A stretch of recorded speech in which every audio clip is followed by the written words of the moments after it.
दोस्तों, बहुत समय पहले की बात है। एक धनी किसान था, लेकिन वह अपने जीवन के समस्याओं से बहुत परेशान था।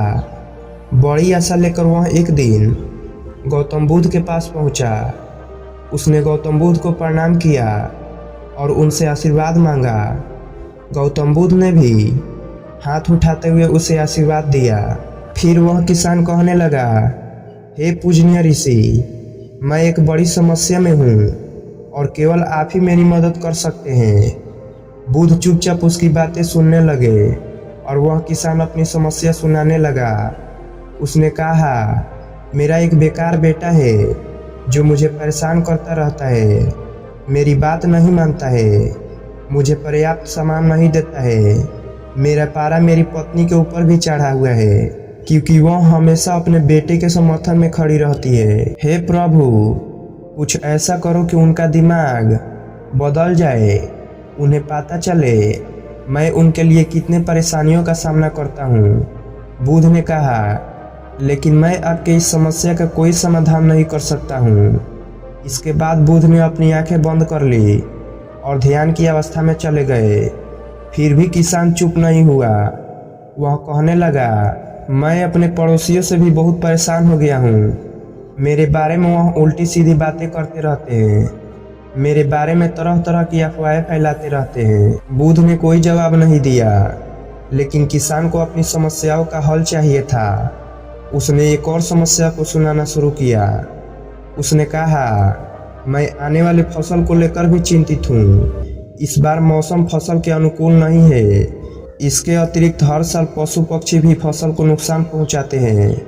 मुझे लगता है इस साल फसल से मुझे मुनाफा नहीं बल्कि नुकसान ही होगा। बुद्ध ने बड़े शांत भाव से जवाब दिया, मैं इसमें भी आपकी कोई सहायता नहीं कर सकता हूँ। मगर किसान को अभी भी बुद्ध की शक्तियों पर विश्वास था, इसीलिए उसने फिर एक समस्या बताई, यह सोचकर कि शायद इस समस्या का हल उसे मिल जाए। किसान ने कहा, मैंने बहुत से लोगों को उधार दे रखा है, लेकिन देनदारों से मुझे पैसा वसूलने में बहुत कठिनाइयाँ हो रही है। इसके साथ ही मेरे ऊपर भी कई लोगों के उधार है। मुझे समझ नहीं आ रहा है मैं इस समस्या से कैसे बाहर निकलूं। हे प्रभु, क्या आप मुझे इस समस्या से बाहर निकालने में मेरी कोई मदद कर सकते हैं? बुद्ध ने थोड़ा विचार करते हुए कहा, नहीं, मैं इसमें भी आपकी कोई मदद नहीं कर सकता हूँ। यह सुनकर किसान को बहुत क्रोध आया। वह ऊंचे आवाज में बोला, फिर आप किस बात के लिए अच्छे हो?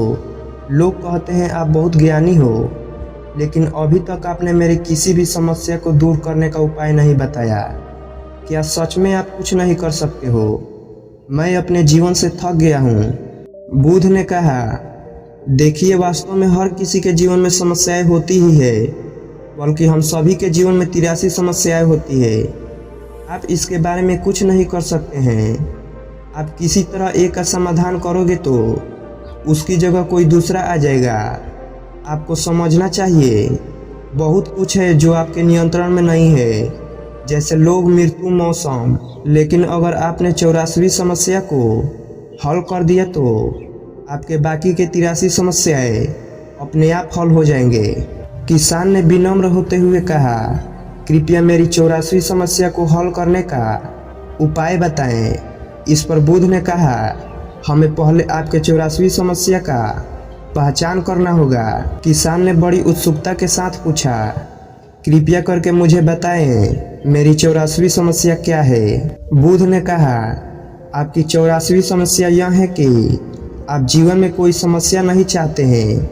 आप चाहते हैं कि आपके जीवन में 83 समस्याएं ना हो, लेकिन यह संभव नहीं है। समस्याएं हमेशा आपके जीवन का हिस्सा बनी रहेगी।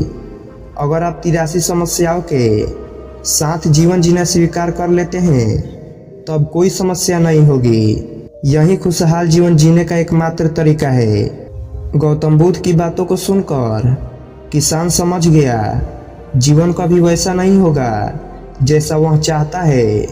बस उसे अब कठिनाइयों से दुखी नहीं होना है, बल्कि जीवन को संतुष्टि और खुशहाली के साथ जीने का प्रयास करते रहना है।